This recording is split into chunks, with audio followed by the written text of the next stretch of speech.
Bonjour, aujourd'hui nous allons voir les principales structures cellulaires. Il en existe deux, les prokaryotes et les eucaryotes. Nous allons commencer par les prokaryotes. Les prokaryotes sont la première forme de vie apparue sur Terre, définie comme étant autosuffisante et pourvue de tous les processus biologiques vitaux, y compris des mécanismes de signalisation cellulaire, plus petites et plus simples que les cellules d'eucaryotes. Les cellules prokaryotes sont dépourvues de systèmes endomembranaires et des organites qui le constituent, à commencer par le noyau. Les bactéries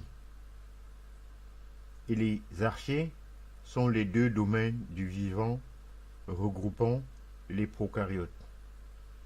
L'ADN d'un prokaryote forme un unique chromosome en contact direct avec le cytoplasme. La région nucléaire du cytoplasme est appelée nucléotide et n'est pas nettement séparée du reste de la cellule. La plupart des prokaryotes sont les plus petits des êtres vivants connus, avec un diamètre compris entre 0,5 et 2 microns.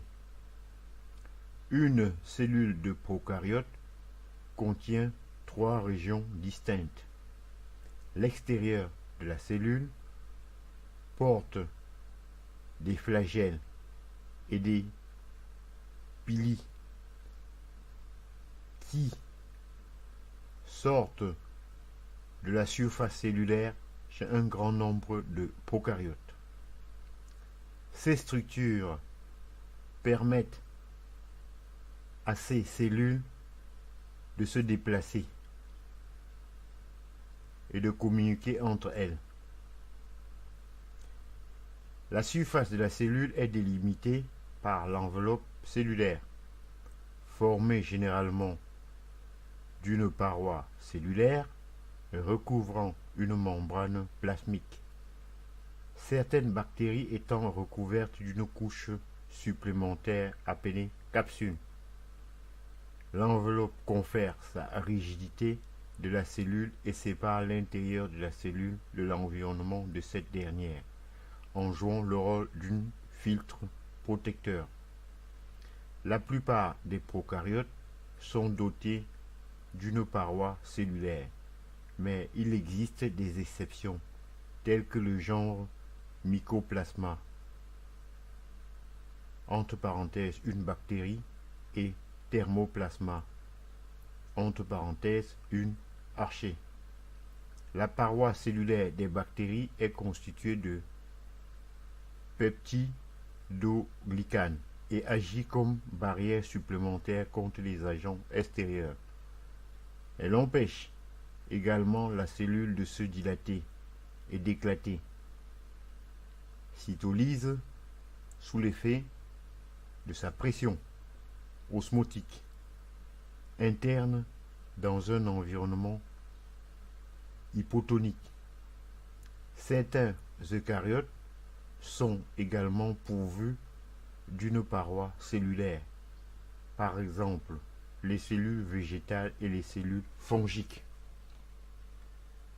L'intérieur de la cellule possède une région qui contient le génome ADN et contient également des ribosomes et divers types d'inclusions. Les ribosomes sont responsables de l'aspect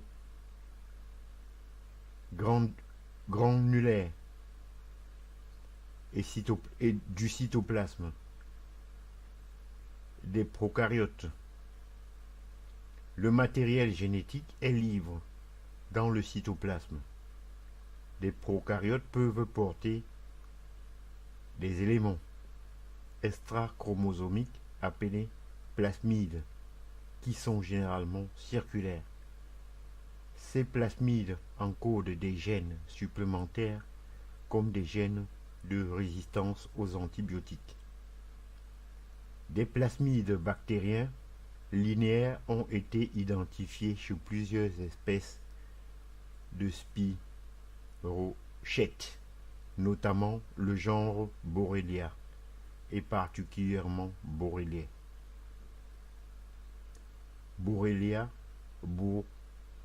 burgdorferi, responsable de la maladie de Lyme. À la place du noyau des eucaryotes, les prokaryotes possèdent une région nucléaire diffuse appelée nucléotide. J'en ai donc terminé avec les prokaryotes et je vous en remercie.